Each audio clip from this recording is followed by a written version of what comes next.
దసరా పండుగ అంటే ఎక్కడైనా రావణ సంహారం చేస్తారు. కానీ మహారాష్ట్రలోని ఓ ప్రాంతంలో మాత్రం రావణుడికి పూజలు చేస్తారు. గడ్చిరోలి జిల్లా కొడిసెలగూడలో దసరా సందర్భంగా రావణ శోభాయాత్ర ఘనంగా నిర్వహించారు. కొడిసెలగూడ నుంచి కమలాపూర్ వరకు శోభాయాత్ర చేపట్టారు. శ్రీలంక, జపాన్ నుంచి పలువురు ఈ శోభాయాత్రకు అటెండ్ అయ్యారు. వేలాది మంది భక్తులు రావణుడిని తమ దైవంగా భావిస్తూ శోభాయాత్రలో పాల్గొన్నారు.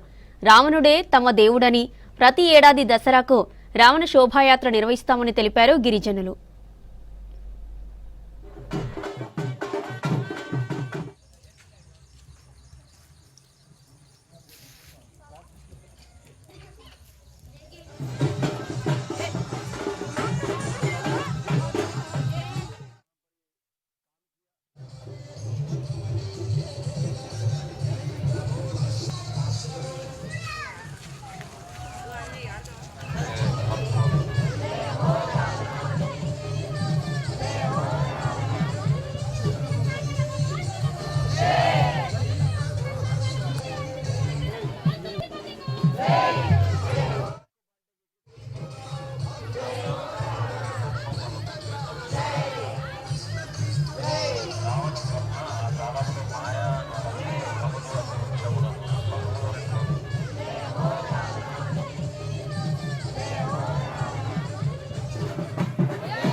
రావణ బ్రహ్మ ప్రతిమ ఊరేగింపు మహోత్సవానికి మేము తెలంగాణ ప్రాంతం నుంచి హాజరయ్యామండి.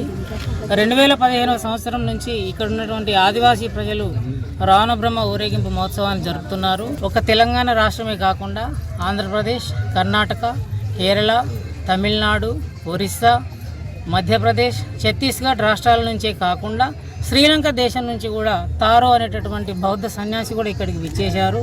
భగవాన్ రావణ బ్రహ్మ వేడుకలు 11 రోజులు కొడిసెలగూడెంలో 22 తారీఖు కూర్చుండబెట్టి కట్టుగా పొద్దుగాల సాయంత్రం ఒక నియమంతో మేము ఆ యొక్క భగవాన్ రావణ బ్రహ్మ అర్చనలు అంటే ఒక మంచి పద్ధతితోటి మేము చేసి అట్లా 11 రోజులు మేము పూజలు చేసినాక ఇవాళ దసరా రోజు 2వ తారీఖు ఇవాళ ఈ పల్లకి యాత్ర అనేది శోభాయాత్ర అనేది మన కొడిసెలగూడెం నుంచి పల్లకి యాత్ర సురువై కాపుగూడెం, తాటిగూడెం, కొట్టాలగూడెం, చింతలగూడెం, కమలాపూర్ సమాజ్ మందిర్ దాకా మన జ్ఞానులు అక్కడ 2 ముచ్చట్లు చెప్పుడు జరుగుతుంది.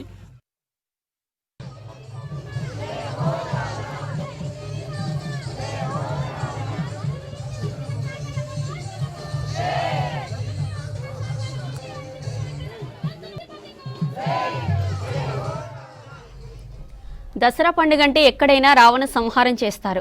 కానీ మహారాష్ట్రలోని ఓ ప్రాంతంలో మాత్రం రావణుడికి పూజలు చేస్తారు.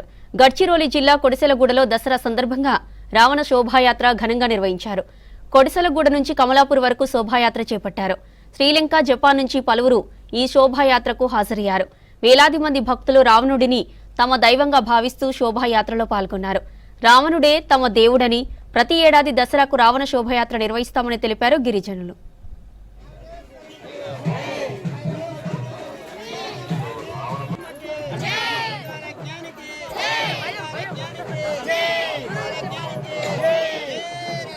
జై జై